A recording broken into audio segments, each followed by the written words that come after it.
Hello aspirants, तो कैसे हैं आप सभी लोग। Once again welcome back on your platform mains वाला। Here this is Suchita Singh.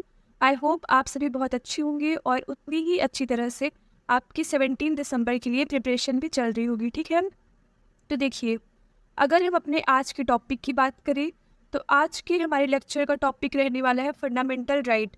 Basically हमने अपने फर्स्ट वीडियो में फंडामेंटल राइट का बेसिक पढ़ लिया था, कहाँ से लिया गया है, कितने हैं, किस आर्टिकल में मेंशन है, किस पार्ट में है, हमने सब कुछ डिस्कशन कर लिया था। ओके, उसके बाद हमने अपने पिछले ही वीडियो में समानता का अधिकार मतलब राइट टू इक्वलिटी को बहुत ही इजी लैंग्वेज में एकदम बेसिक से पढ़ लिया था। ओके, इक्वलिटी, इक्विटी और भी बहुत कुछ हमने एकदम ग्राउंड लेवल मतलब 0 लेवल से पढ़ा था। सो आई होप आप सभी फंडामेंटल राइट्स के पार्ट 1 को देखकर यहाँ पर आए होंगे। तो चलिए फिर हम अपने आज के टॉपिक की ओर आगे बढ़ते हैं, जिसमें हमें बचे हुए फंडामेंटल राइट मतलब हमें 5 फंडामेंटल राइट्स को कवर करना है। और उसके बाद हम रिट देखेंगे, मतलब रिट क्या होती हैं, कितने प्रकार की होती है, कब जारी की जा सकती हैं, हम सब कुछ आज डिस्कशन करेंगे। ओके, तो चलिए फिर हम अपने आज के लेक्चर की ओर आगे बढ़ते हैं। तो हमारा सेकंड फंडामेंटल राइट मतलब दूसरा मौलिक अधिकार आर्टिकल 19 से लेकर आर्टिकल 22 तक मेंशन है। ठीक है, आर्टिकल 19, आर्टिकल 20, आर्टिकल 21, आर्टिकल 22 ये हमारी स्वतंत्रता के अधिकार के अंतर्गत आते हैं और इसमें एक बार अमेंडमेंट के द्वारा एक सब आर्टिकल भी इंसर्ट किया गया है। ठीक है, तो हम उस पर भी डिस्कशन करेंगे। सबसे पहले हमारा आर्टिकल है आर्टिकल 19। आर्टिकल 19 में वाक एवं अभिव्यक्ति की स्वतंत्रता है, मतलब right to speech and expression. Basically article 19 में 6 प्रकार की स्वतंत्रता दी गई है, मतलब 6 टाइप्स ऑफ फ्रीडम आर्टिकल 19 में मेंशन है। आर्टिकल 19 का सब क्लॉज 1 है बोलने व प्रेस की स्वतंत्रता, मतलब राइट टू स्पीक और right to press. Okay, article 19 की सब क्लॉज 1 में बोलने की स्वतंत्रता है, प्रेस की स्वतंत्रता है मतलब मीडिया फ्रीडम, फिर उसके अलावा राइट टू इंफॉर्मेशन और फ़ोन टैपिंग के विरुद्ध मतलब जो फ़ोन टैपिंग है उसकी अगेंस्ट भी जो अधिकार है वो आर्टिकल 19 के सब क्लॉज 1 में आते हैं। ठीक है, इसका मतलब ये हुआ कि अगर आप किसी का फ़ोन टैप करते हैं तो वो किसी की स्वतंत्रता का हनन है। ठीक है, फिर उसके अलावा आर्टिकल 19 का सब क्लॉज 2, आर्टिकल 19 के सब क्लॉज 2 में एकत्रित व सभा करने की स्वतंत्रता है। ठीक है, तो आर्टिकल 19 की सब क्लॉज 2 में पीसफुली मतलब शांतिपूर्वक, जिसमें कोई हथियार न हो, कोई टेररिज्म न हो, उसके बिना सभा करने की स्वतंत्रता है। ठीक, फिर हमारा आर्टिकल 19 का सब क्लॉज 3 आता है।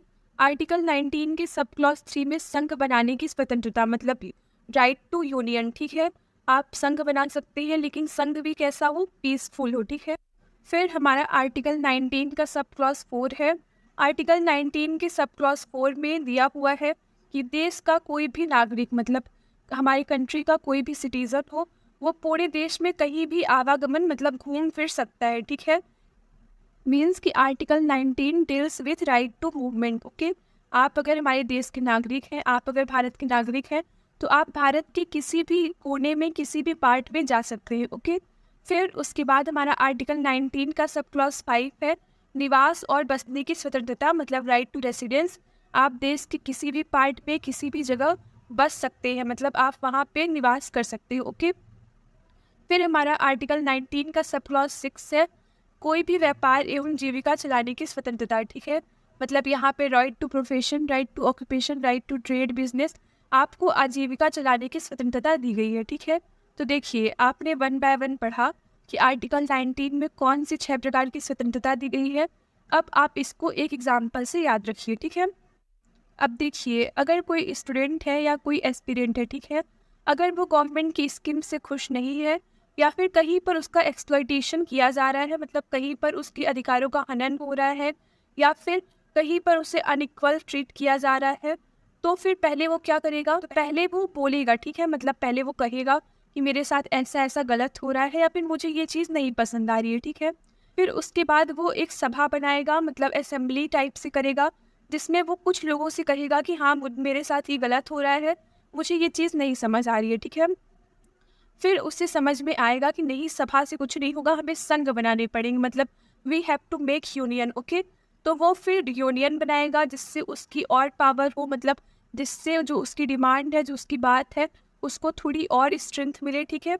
अगर वो यूनियन बनाएगा तो उसकी बात को, उसकी पावर को थोड़ा और स्ट्रेंथ मिलेगी ना, फिर उसको रियलाइज़ होगा कि नहीं, बस संघ बनाना इनफ नहीं है, हमें अब पूरे देश में घूम घूम के इस बात को बताना भी चाहिए कि हमारे साथ क्या गलत हो रहा है, या फिर हमें क्या चीज़ में चेंज चाहिए, क्या हमें पसंद नहीं आ रहा है, तो वो पूरे देश में घूम घूम के बताएगा, ठीक है। अब ऐसा तो है नहीं वो पूरे देश में एक ही बार में घूम लेगा, वो कहीं पर रुकेगा, निवास करेगा, बसेगा, तब ना वो पूरे देश में घूमेगा। तो उसके बाद वो कहीं निवास करेगा, मतलब उसे रहने के लिए जगह चाहिए, तो वो देश के कहीं भी कोने में, किसी भी कोने में वो निवास करेगा, ओके। फिर उसके बाद अगर निवास करेगा तो आजीविका चलाने के लिए कुछ बिजनेस भी चाहिए, कुछ ऑक्यूपेशन भी चाहिए, तो फिर लास्ट में हमारा आजीविका चलाने की स्वतंत्रता आ जाती है, ठीक है। मतलब पहले उसने बोला, फिर सभा बनाई, फिर अपना एक बड़ा यूनियन बनाया, आफ्टर दैट उसे रियलाइज़ हुआ कि हमें पूरे देश में घूम घूम के बताना चाहिए, तो पूरे देश में घूमा। घूमते वक्त उसने कई जगह पर निवास भी किए, मतलब उसको ज़रूरत पड़ी होगी कहीं पे रुकने की, तो उसको रुकने की स्वतंत्रता भी मिली, मतलब निवास करने की स्वतंत्रता भी मिली। फिर उसके बाद जब निवास किया, भोजन और आजीविका चलाने की स्वतंत्रता, ठीक है। तो आप इन 6 क्लॉजेस को इस तरह से कोड करके 1 बाय 1 लर्न कर सकते हैं, ओके, सीक्वेंस फॉर्म में। फिर उसके बाद हमारा नेक्स्ट आर्टिकल है आर्टिकल 20, अपराध के लिए दोष सिद्धि से संरक्षण, ठीक है। मतलब तो आप इस तरह से पूरे 6 क्लॉजेस को कोड करके लर्न कर सकते हैं। फिर उसके बाद हमारा नेक्स्ट आर्टिकल है आर्टिकल 20, अपराध के लिए दोष सिद्धि से संरक्षण। फिर उसके बाद हमारा आर्टिकल है आर्टिकल 21, प्राण एवं दैहिक स्वतंत्रता का संरक्षण, मतलब right to life and liberty, okay. फिर उसके बाद हमारा आर्टिकल 22 है कि निरोध एवं गिरफ्तारी से संरक्षण प्रदान करता है, ओके। अब देखिए, जो हमारा स्वतंत्रता का अधिकार है, मतलब राइट टू फ्रीडम है, उसमें एक अमेंडमेंट भी किया गया है, ठीक है।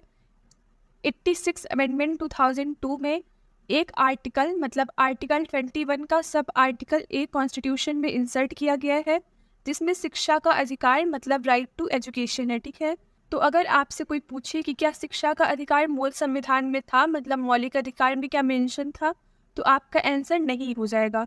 86 कॉन्स्टिट्यूशनल अमेंडमेंट 2002 के द्वारा हमारे कॉन्स्टिट्यूशन में, हमारे फंडामेंटल राइट्स में पार्ट 3 में आर्टिकल 21A इंसर्ट किया गया, ठीक है।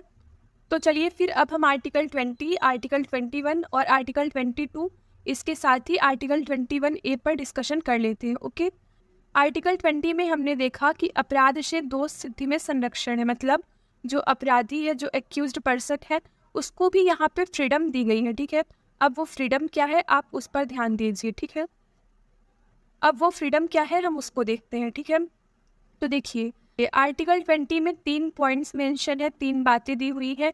तो पहला पॉइंट तो ये है कि अपराध के समय जो कानून है उसी के तहत सज़ा मिलेगी, ठीक है।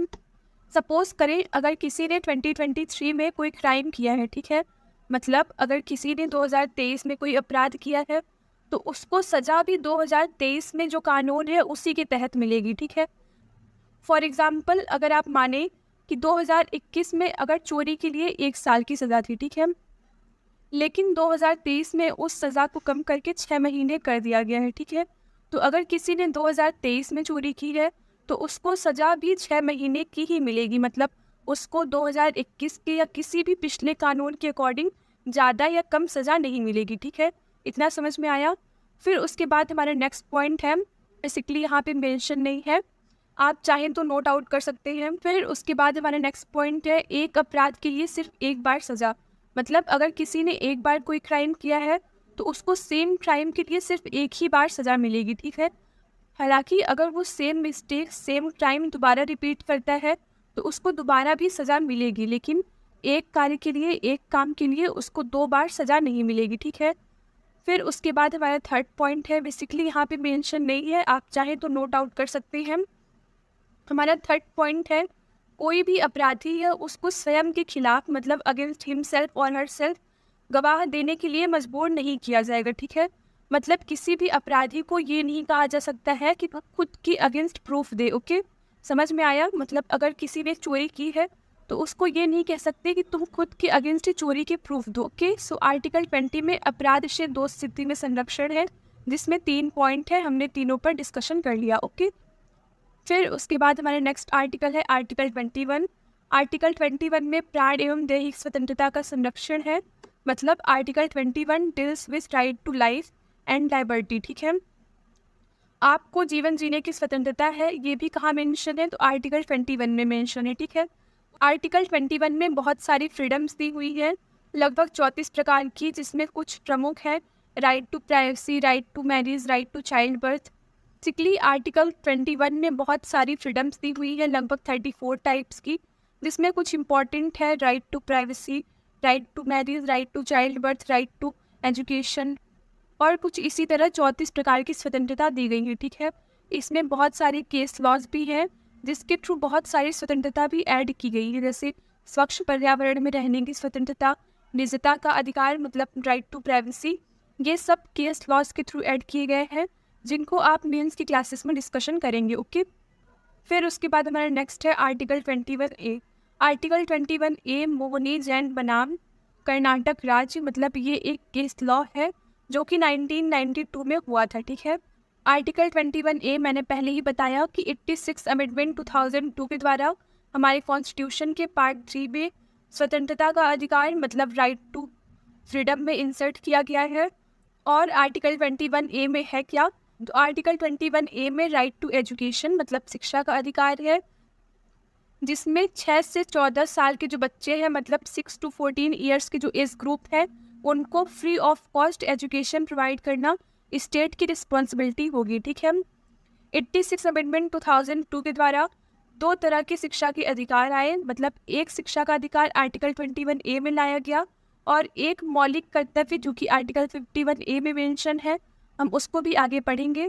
तो उसमें सब आर्टिकल के, तो उसमें 11 फंडामेंटल राइट ऐड किया गया, लेकिन उनमें बेसिक सा डिफरेंस ये है, जो आर्टिकल 21A में राइट टू एजुकेशन है, शिक्षा का अधिकार है, उसमें राज्य की रिस्पॉन्सिबिलिटी है कि वो 6 से 14 साल की एज ग्रुप के जो बच्चे हैं उनको education free of cost provide कराए। ठीक है, मतलब यहाँ पे ये राज्य की रिस्पॉन्सिबिलिटी है। ओके, लेकिन आर्टिकल 51A में जो 11th फंडामेंटल ड्यूटी है, उसमें ये पेरेंट्स या गार्जियन की रिस्पॉन्सिबिलिटी है कि वो अपने 6 से 14 जो उम्र के बच्चे हैं उनको शिक्षा दे, मतलब उनको एजुकेशन, प्रॉपर एजुकेशन प्रोवाइड कराए। ठीक है, तो आई होप आपको इतना समझ में आ गया होगा। फिर उसके बाद हमारा स्वतंत्रता का अधिकार का लास्ट आर्टिकल मतलब आर्टिकल 22 है, जिसमें निरोध एवं गिरफ्तारी से संरक्षण है। ठीक है, अब देखिए बेसिकली कुछ बच्चे कंफ्यूज हो जाते हैं कि आर्टिकल 20 में गिरफ्तारी है कि आर्टिकल 22 में अपराध है, मतलब दोनों में लगभग अपराध गिरफ्तारी से संबंधित बात की गई है, तो यहाँ पर कंफ्यूजन ना क्रिएट हो। ठीक है, मतलब दोनों में लगभग अपराध गिरफ्तारी से संबंधित बातें की गई हैं, तो यहाँ पर कंफ्यूजन ना क्रिएट हो। आप सभी याद रखिए कि कोई पहले अपराध करेगा फिर गिरफ्तार होगा। ठीक है, तो पहले अपराध आएगा जो कि आर्टिकल 22 में है, और उसके बाद आर्टिकल 22 में गिरफ्तारी से संरक्षण आएगा। ठीक है, आर्टिकल 22 में भी 3 पॉइंट्स मेंशन है, 3 बातें हैं।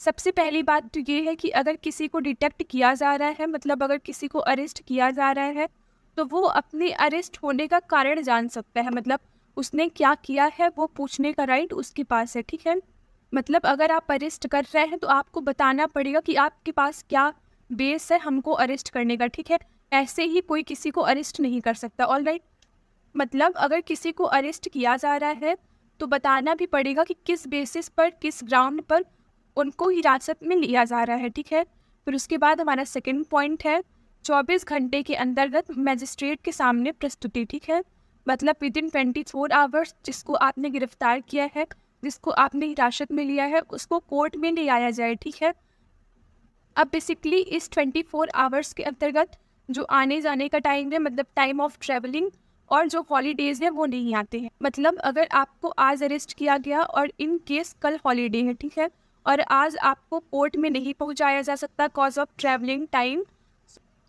सो आपका जो हॉलीडे है वो 24 आवर्स में काउंट नहीं होगा। ठीक है, फिर उसके बाद हमारा थर्ड पॉइंट है अपने पसंद के वकील से सलाह लेने की स्वतंत्रता, मतलब सलाह लेने का अधिकार। ठीक है, इसमें बेसिकली ये कहा गया है कि जो एक्यूज्ड पर्सन है, जो अपराधी है, जिसको हिरासत में लिया गया है, वो अपने पसंद के वकील, वो अपने पसंद के एडवोकेट को चूज कर सकता है। ओके, सो आर्टिकल 19 में हमने 4 आर्टिकल्स और एक सब आर्टिकल, मतलब आर्टिकल 19, आर्टिकल 20, आर्टिकल 21, आर्टिकल 21 का सब आर्टिकल ए और आर्टिकल 22 को बहुत ही अच्छे से डिटेल में प्रीलिम्स के व्यू पॉइंट से डिस्कशन कर लिया है, ठीक है। अगर आपके पास कोई डाउट हो तो प्लीज़ लेट अस नो, आप हमें कमेंट करके बता दें, ओके। सो चलिए अब हम आगे बढ़ते हैं। अब हमारा नेक्स्ट फंडामेंटल राइट, मतलब थर्ड फंडामेंटल राइट, शोषण के विरुद्ध अधिकार, मतलब राइट अगेंस्ट एक्सप्लॉयटेशन है, ठीक है। ये बेसिकली आर्टिकल 23 और आर्टिकल 24 में मेंशन है, ओके। अब देखिए, शोषण 2 तरह के लोगों में होता है। पहला जो यूथ पीपल है, मतलब जो युवा वर्ग के लोग हैं उनमें, और दूसरा जो बच्चे हैं, मतलब जो चाइल्ड ग्रुप्स हैं उनमें, ठीक है। आर्टिकल 23 में ह्यूमन ट्रैफिकिंग, मतलब मानव दुर्व्यापार, और बॉन्डेड लेबर, मतलब बलात्श्रम, और जो बंधुआ मजदूरी है उसको प्रोहिबिट किया गया है, उस पर प्रतिषेध लगाया गया है, ठीक है। मतलब कोई किसी से बंधुआ मजदूरी नहीं करा सकता है और कोई किसी का दुर्व्यापार, मतलब ह्यूमन ट्रैफिकिंग नहीं की जा सकती है, ठीक है। ये हमारी स्वतंत्रता के विरुद्ध है, मतलब ये हमारी जो फ्रीडम ऑफ राइट है उसके अगेंस्ट है, ओके। फिर उसके बाद हमारा आर्टिकल 24 है। आर्टिकल 24 में बालकों के नियोजन का कारखानों में प्रतिषेध है। बेसिकली बालकों के नियोजन का मतलब ये है कि जो इंडस्ट्रीज़ हैं उनमें जो चिल्ड्रंस है वो वर्क नहीं करेंगे, ठीक है। मतलब जैसे आपकी काफ़ी सारी इंडस्ट्रीज़ हो गई, जैसे माइनिंग इंडस्ट्रीज़, इन सब में चिल्ड्रंस वर्क नहीं करेंगे, ओके। अगर करते हैं तो वो उनके स्वतंत्रता के अधिकार के विरुद्ध है, ऑल राइट। फिर उसके बाद हमारा फोर्थ फंडामेंटल राइट, मतलब धार्मिक स्वतंत्रता का अधिकार है, राइट टू रिलीजियस फ्रीडम, जो आर्टिकल 25 से लेकर आर्टिकल 28 तक मेंशन है, ठीक है। तो चलिए पहले हम एक बार रिविजिट कर लेते हैं कि हमने कितने फंडामेंटल राइट्स को पढ़ लिए हैं, ओके। सो बेसिकली अगर बात की जाए तो हमने अपने 3 फंडामेंटल राइट, मतलब समानता का अधिकार, स्वतंत्रता का अधिकार और शोषण के विरुद्ध अधिकार, right to equality, right to freedom और राइट अगेंस्ट एक्सप्लॉयटेशन, हमने इतना पढ़ लिया है। और इतनी जो आर्टिकल्स हैं हमारे 24 तक, हमने उनको भी कवर कर लिया है, ठीक है। अब हमारा नेक्स्ट पॉइंट है धार्मिक स्वतंत्रता का अधिकार, मतलब राइट टू रिलीजियस फ्रीडम। अब यहाँ पे पहला आर्टिकल, मतलब आर्टिकल 25 है, अंतःकरण की और धर्म के अबाध रूप से मानने, आचरण करने और प्रचार करने की स्वतंत्रता, ठीक है। मतलब यहाँ पे रिलीजियस फ्रीडम दी हुई है कि कोई भी इंसान अगर वो भारत का नागरिक है तो उसके पास धर्म की आज़ादी है, मतलब वो किसी भी धर्म को मान सकता है, ठीक है। So we can say that article 25 deals with practice, profess and propagate of any religion, okay. लेकिन यहाँ पर एक और चीज़ है कि आपकी धार्मिक स्वतंत्रता वहीं तक है जहाँ तक किसी और की धार्मिक स्वतंत्रता हर्ट ना हो। मतलब आप जब अपने धर्म को फॉलो करें, अपने रिलीजन का प्रचार करें, तो वहाँ पे दूसरे धर्म के जो समुदाय है, मतलब जो दूसरे धर्म के लोग हैं, उनकी स्वतंत्रता, उनके अधिकारों का हनन ना हो, ठीक है। फिर हमारा नेक्स्ट आर्टिकल है धार्मिक कार्यों के प्रबंध की स्वतंत्रता, मतलब अगर धर्म है तो उसका प्रबंध भी करना पड़ेगा। यहाँ पे आप कह सकते हैं कि आर्टिकल 26 के अंतर्गत बेसिकली रिलीजियस ट्रस्ट है, मतलब जो धार्मिक ट्रस्ट है वो आर्टिकल 26 के अंतर्गत आते हैं, ठीक है। जैसे आपने राम मंदिर ट्रस्ट सुना होगा। फिर हमारा नेक्स्ट है आर्टिकल 27। आर्टिकल 27 में धर्म की अभिवृद्धि के लिए करों के संदाय की स्वतंत्रता। अब देखिए, इस आर्टिकल का मतलब ये है कि जो स्टेट है वो किसी भी धर्म या उससे जुड़े किसी भी संस्थान, मतलब इंस्टीट्यूशन का प्रबंधन, मैनेजमेंट करने के लिए आपसे टैक्स नहीं ले सकती है, ठीक है। तो देखिए, जैसे आपने पढ़ा होगा कि राज्य का कोई भी धर्म नहीं होता है, ठीक है ना। उसी तरह राज्य किसी भी धर्म या उससे जुड़े किसी भी संस्थान का मैनेजमेंट करने के लिए, मतलब प्रबंध करने के लिए आपसे टैक्स नहीं कलेक्ट कर सकती है, ऑल राइट। मतलब जो हम टैक्स देते हैं, जो हम पैसे देते हैं, उसका प्रयोग किसी भी एक धर्म, किसी भी एक रिलीजन के लिए नहीं किया जा सकता है, ठीक है। फिर उसके अलावा हमारा आर्टिकल 28 है। आर्टिकल 28 में धार्मिक शिक्षा भी उपस्थित होने से स्वतंत्रता है, ठीक है। मतलब देखिए, आर्टिकल 28 के बहुत सारे प्रोविजंस हैं। बेसिकली आपको ये याद रखना है, कोई भी इंस्टीट्यूशन, चाहे वो पार्शियली स्टेट फंडेड हो या फिर कम्प्लीटली स्टेट फंडेड हो, ठीक है, लेकिन वहाँ पर किसी धर्म विशेष, मतलब किसी स्पेशल रिलीजन की शिक्षा नहीं दी जा सकती है, ठीक है। जैसे हमारा बनारस हिंदू विश्वविद्यालय है, वहाँ पर किसी भी धर्म को प्रमोट नहीं किया जाता है, ठीक है। जैसे जामिया इस्लामिया है, ऐसा नहीं है कि वहाँ पर सिर्फ मुस्लिम्स पढ़ते हैं, वो वो शैक्षणिक संस्थान है, वहाँ पर हर धर्म के लोग पढ़ते हैं, ठीक है। तो बेसिकली आर्टिकल 28 का मतलब आई होप आप सभी को समझ में आ गया होगा कि कोई भी इंस्टीट्यूशन, चाहे वो पार्शली स्टेट फंडेड हो चाहे कम्प्लीटली स्टेट फंडेड हो, लेकिन वो किसी धर्म विशेष की शिक्षा नहीं दे सकते हैं, ठीक है। लेकिन कुछ ऐसे भी इंस्टीट्यूशंस होते हैं जिनको रिलीजियस इंस्ट्रक्शंस देना अलाउ रहता है, ठीक है। मतलब वो उसी बेसिस पर बने ही होते हैं, चाहे वो स्टेट के द्वारा एडमिनिस्ट्रेटेड हो या ना हो, ठीक है। तो वो कुछ इंस्टीट्यूशंस को छोड़ के बाकी जितने भी state funded, state recognised institutions हैं, उनमें किसी धर्म विशेष की शिक्षा नहीं दी जा सकती है, ठीक है। सो आई होप कि आपको रिलीजियस फ्रीडम के पूरे 4 आर्टिकल्स समझ में आ गए होंगे, जिसमें पहला है किसी भी धर्म को मान सकते हैं, दूसरा है अब धर्म मान लिया तो प्रबंध भी करेंगे, तो धर्म के प्रबंधन की स्वतंत्रता है। फिर थर्ड है धर्म की अभिवृद्धि के लिए करों के संदाय की स्वतंत्रता, ठीक है, मतलब टैक्स है। फिर उसके बाद हमारा फोर्थ पॉइंट है, फिर हमारा फोर्थ पॉइंट एजुकेशनल इंस्टीट्यूशंस में किसी भी रिलीजन के जो इंस्ट्रक्शंस हैं, जो अनुदेश हैं, उनको प्रोहिबिट किया गया है, ओके। तो चलिए फिर अब हम अपने फिफ्थ फंडामेंटल राइट मतलब 5वें मौलिक अधिकार पर डिस्कशन करते हैं, ठीक है। तो बेसिकली हमारा 5वां मौलिक अधिकार है माइनॉरिटी राइट, मतलब अल्पसंख्यक के शैक्षणिक और सांस्कृतिक अधिकार, cultural and educational rights of minorities, okay. इसमें बेसिकली 2 आर्टिकल्स हैं, आर्टिकल 29 और आर्टिकल 30, ठीक है। अब देखिए, इन आर्टिकल्स को पढ़ने से पहले आपका ये जानना ज़रूरी है कि माइनॉरिटी किसे कहते हैं, मतलब अल्पसंख्यक कहते किसे हैं, ठीक है। आप नेम से समझ सकते हैं, अल्पसंख्यक मतलब माइनॉरिटी जिसकी संख्या कम हो, ठीक है। वो फिर किसी धर्म विशेष के हो या फिर ज़रूरी नहीं है कि उनका आधार धर्म हो, ठीक है। तो उन्हें हम माइनॉरिटीज़ कहते हैं। अगर हम आज के टाइम पर बात करें तो हमारे इंडिया मतलब नेशनल लेवल पर सिख को एक अल्पसंख्यक समुदाय माना गया है, ठीक है। मतलब सिख को माइनॉरिटीज़ के अंतर्गत माना जाता है, ओके। सो चलिए फिर अब हम देखते हैं कि हमारे संविधान में माइनॉरिटीज़ के लिए क्या स्पेशल राइट है, ओके। तो आर्टिकल 29 में मेंशन है कि जो अल्पसंख्यक है उन्हें अपनी भाषा, नीति, संस्कृति, कल्चर, ट्रेडिशन इन सबको बनाए रखने की आज़ादी है, ठीक है। फिर उसके अलावा इसमें ये भी मेंशन है कि राज्य निधि मतलब जो स्टेट फंडेड है उनमें किसी भी धर्म, वंश, लिंग, जाति के आधार पर उसमें किसी के प्रवेश को वर्जित नहीं किया जाएगा, ठीक है। मतलब जो स्टेट फंडेड एजुकेशनल इंस्टीट्यूशंस हैं उनमें धर्म, वंश, लिंग, जाति इन सब ग्राउंड में किसी की भी एंट्री प्रोहिबिट नहीं की जाएगी, ओके। फिर उसके अलावा हमारा सेकेंड आर्टिकल मतलब आर्टिकल 30 है शिक्षा संस्थानों की स्थापना और प्रशासन करने का अधिकार। तो आर्टिकल 30 बेसिकली अल्पसंख्यकों के लिए है, जिसमें वो खुद के एजुकेशनल इंस्टीट्यूशंस इस्टेब्लिश कर सकते हैं और उनका खुद से एडमिनिस्ट्रेशन भी कर सकते हैं, ठीक है। मतलब आर्टिकल 30 पे जो अल्पसंख्यक हैं, जो माइनॉरिटीज़ हैं, उनका कल्चर, उनका धर्म, उनकी भाषा, उनकी शिक्षा, ये सब बनाए रखने के लिए, प्रोटेक्ट करने के लिए उनको शैक्षणिक संस्थान मतलब एजुकेशनल इंस्टीट्यूशंस इस्टेब्लिश करने की फ्रीडम दी गई है, ठीक है। फिर उसके बाद हमारा आर्टिकल 31 आता है जो कि अब एग्जिस्ट नहीं करता है, ठीक है। हमने पहले ही मतलब अपने प्रीवियस लेक्चर में पढ़ा था कि आर्टिकल 31 को अब 300A में शिफ्ट कर दिया गया है, जो कि एक लीगल राइट है। अब वो फंडामेंटल राइट की लिस्ट में नहीं है, ओके। फिर हमारा लास्ट फंडामेंटल राइट है संवैधानिक उपचारों का अधिकार, आर्टिकल 32, ठीक है, मतलब राइट टू कॉन्स्टिट्यूशनल रेमेडीज़। अब आप सभी जानते होंगे कि सुप्रीम कोर्ट को हमारे मौलिक अधिकार मतलब फंडामेंटल राइट का प्रोटेक्टर और गारंटर कहा जाता है, ठीक है। मतलब मौलिक अधिकार का संरक्षक कौन है, तो सुप्रीम कोर्ट है, ओके।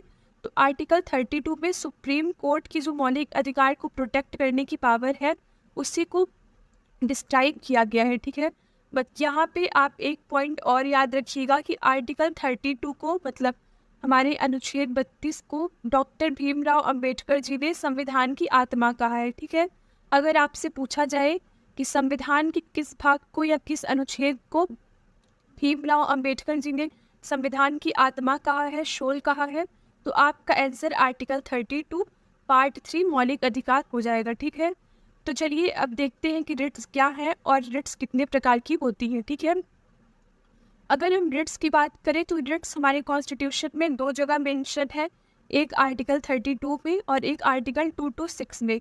इन दोनों में क्या डिफरेंस है हम पहले वो पढ़ते हैं, ओके। आर्टिकल 32 में जो सुप्रीम कोर्ट है, जो हमारा सर्वोच्च न्यायालय है, उसकी रिट जुरिस्डिक्शन पावर का वर्णन किया गया है, ठीक है।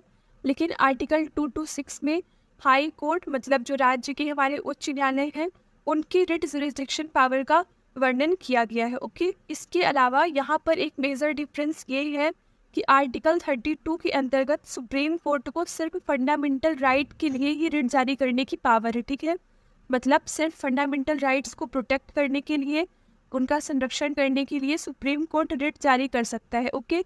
लेकिन आर्टिकल 226 में ये पावर थोड़ा वास्ट है, मतलब हाई कोर्ट फंडामेंटल राइट्स के अलावा भी कुछ लीगल राइट्स के लिए रिट जारी कर सकता है, ठीक है। सो आई होप कि आपको रिट क्या है ये समझ में आ गया होगा, और आर्टिकल 32 और 226 में डिफरेंस भी समझ में आ गया होगा, ठीक है। तो रिट एक तरह से संवैधानिक उपचार है जिनके द्वारा सुप्रीम कोर्ट या हाई कोर्ट हमारे फंडामेंटल राइट्स का प्रोटेक्शन करती है, ठीक है। तो रिट बेसिकली 5 प्रकार की होती है, आप यहाँ पर देख सकते हैं। पहला बंदी प्रत्यक्षीकरण मतलब हबीस कॉर्पस, दूसरा परमादेश रिट मतलब मैंडेमस, तीसरा प्रतिषेध रिट मतलब प्रोहिबिशन, चौथा उत्प्रेषण लेख, और पांचवा अधिकार परीक्षा मतलब को वारंटो, ठीक है। अब चलिए हम थोड़ा इनको शॉर्ट में देखते हैं, ओके। सो पहला है हमारा बंदी प्रत्यक्षीकरण। बंदी प्रत्यक्षीकरण या हबीस कॉर्पस में बेसिकली ये मेंशन है कि अगर किसी को अरेस्ट किया गया है, किसी को बंदी बनाया गया है, तो उसको किस बेस पर बंदी बनाया गया है ये पता होना चाहिए। और अगर सुप्रीम कोर्ट या हाई कोर्ट ऐसा पाते हैं कि बंदी बनाने का, अरेस्ट करने का जो बेस है वो सॉलिड नहीं है, तो फिर उस इंसान को फ्री कर दिया जाता है, ठीक है। तो आप समझे होंगे कि बंदी प्रत्यक्षीकरण मतलब हबीस कॉर्पस में जो बंदी है, अगर वो गलत तरह से अरेस्ट किए हुए हैं तो फिर उनको रिहाई दे दी जाती है, ठीक है। फिर दूसरा है हमारा परमादेश रिट मतलब मैंडेमस। परमादेश का मतलब ही यही होता है कि हम आदेश देते हैं, मतलब वी ऑर्डर, ठीक है। तो परमादेश तब जारी किया जा सकता है जब कोई भी अगर पब्लिक ऑफिसर है, गवर्नमेंट ऑफिसर है, तो अगर वो अपनी ड्यूटी परफॉर्म नहीं कर रहा है तो परमादेश रिट उसे उसकी ड्यूटी परफॉर्म करने को कहती है, ठीक है। तो परमादेश रिट या मैंडेमस के द्वारा उससे उसकी ड्यूटी परफॉर्म कराई जाती है, ठीक है। मतलब परमादेश को आप वेकनिंग कॉल, जागृति कॉल भी कह सकते हैं, क्योंकि ये ऐसे पब्लिक ऑफिसर्स मतलब जो अपनी ड्यूटी परफॉर्म नहीं कर रहे हैं उनको जागृत करता है कि आपका ये कर्तव्य है, आप उसको पूरा करें, ठीक है। फिर उसके बाद हमारा थर्ड है प्रोहिबिशन या फिर प्रतिषेध रिट, ठीक है। बेसिकली प्रतिषेध रिट मतलब प्रोहिबिशन तब जारी किया जा सकता है जब जो अपर कोर्ट्स है, मतलब जैसे सुप्रीम कोर्ट है, तो वो अपने सब ऑर्डिनेट कोर्ट्स में चल रहे मुकदमे की सुनवाई अपने यहाँ करवाना चाहते हैं, ठीक है। मतलब अगर उन्हें ऐसा लगता है कि जो सब ऑर्डिनेट कोर्ट्स हैं वो अपने जुरिस्डिक्शन एरिया मतलब जो उनका क्षेत्र अधिकार है उसको एक्सीड कर रहे हैं, तो वहाँ उस केस में जो अपर कोर्ट्स हैं वो लोअर कोर्ट्स में चल रहे हैं, मतलब जो सब ऑर्डिनेट कोर्ट्स हैं उनमें चल रहे मुकदमे को अपने यहाँ सुनवा सकते हैं, ठीक है। और यहाँ पर मतलब प्रोहिबिशन रिट तब तक जारी की जा सकती है जब तक फैसला सुनाया न गया हो, ठीक है। अगर फैसला सुना दिया गया है तो हमारी चौथी रिट मतलब उत्प्रेषण लेख जारी होती है, ठीक है। बेसिकली उत्प्रेषण लेख में एक तरह से जो सब ऑर्डिनेट कोर्ट्स हैं उनके जो जजमेंट्स हैं उनका रिव्यू अपर कोर्ट्स के द्वारा किया जाता है, ठीक है। फिर उसके बाद हमारा फिफ्थ पॉइंट है को वारंटो या फिर अधिकार परीक्षा। मतलब किसी से ये पूछना कि by which authority you are here, आप किस अथॉरिटी से, मतलब आपके पास क्या अप्रूवल है कि आप इसकी एलिजिबल है, ठीक है। तो फिर रिकॉर्ड्स सबमिट किए जाते हैं जिनके बेसिस पर सुप्रीम कोर्ट उसको लीगल या फिर इनलीगल घोषित कर सकता है, ठीक है। तो आई होप आपको पूरे फंडामेंटल राइट, रिट्स और कितने प्रकार की रिट्स होती हैं और उसको हमने शॉर्ट में एक बार देख लिया है। अगर नहीं समझ में आया है तो कोई बात नहीं, आप इसको मेंस में बहुत ही डिटेल में पढ़ेंगे, ठीक है। सो आई होप आपके फंडामेंटल राइट्स क्लियर हो गए हों। तो चलिए फिर हम एक बार एक क्विक रिवीजन कर लेते हैं कि हमने क्या क्या पढ़ा, ठीक है। तो देखिए यहाँ पे पूरे मौलिक अधिकार 1 बाय 1 मेंशन है। सबसे पहला मौलिक अधिकार क्षमता का अधिकार मतलब राइट टू इक्वेलिटी, जो कि आर्टिकल 14 से आर्टिकल 18 तक है। इसमें कानून की समक्ष समता जो कि आर्टिकल 14, धर्म, मूल, वंश, जाति, लिंग या जन्म स्थान के आधार पर भेदभाव का निषेध, ठीक है। ये आर्टिकल 15 जिसमें हमने सामाजिक भेदभाव की समाप्ति पढ़ी थी, ओके। फिर उसके बाद हमारा आर्टिकल 16 है रोजगार में अवसर की समता मतलब एम्प्लॉयमेंट में इक्वल अपॉर्चुनिटी, ठीक है। फिर उसके बाद छुआछूत का अंत मतलब एंड ऑफ अनटचेबिलिटी, और फिर उपाधियों का अंत मतलब एंड ऑफ टाइटल्स। ठीक है, तो ये हमारा पहला फंडामेंटल राइट था। उसके बाद हमने पढ़ा स्वतंत्रता का अधिकार मतलब right to freedom. Right to freedom में हमने सबसे पहले देखा व्यक्तिगत स्वतंत्रता का अधिकार मतलब आर्टिकल 19, इसमें 6 प्रकार की फ्रीडम्स मेंशन है। ठीक है, फिर उसके बाद हमने देखा अपराधों के लिए दोष सिद्धि के संबंध में संरक्षण।